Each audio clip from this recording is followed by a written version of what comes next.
ব্যাপ্ত পাঠিকা 15 বিদ্যালয়ের নাম, সেখানে তোমরা যে বিদ্যালয়ে পড়াচ্ছ তার নাম, শিক্ষার্থী শিক্ষকের নাম, সেখানে তোমাদের নাম, ক্রমিক সংখ্যা, তোমাদের নিজের শ্রেণী এখানে প্রথম, বিভাগ যদি থাকে তাহলে শ্রেণীতে উপস্থিত শিক্ষার্থীর সংখ্যা, মোট শ্রেণী শিক্ষার্থীর সংখ্যা, সময়, তারিখ মানে যে তারিখে তোমরা পড়াচ্ছ। ডান দিকে বিষয় হচ্ছে গণিত, আমার বই, 20 একক, পৃষ্ঠা নাম্বার, একক, আজকের পাঠ, সমগ্র অংশ। উদ্দেশ্য,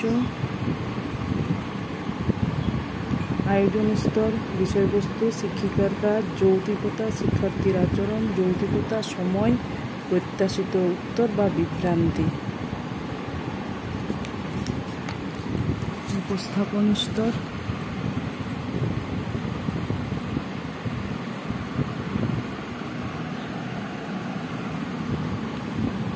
মূল্যায়ন স্তর,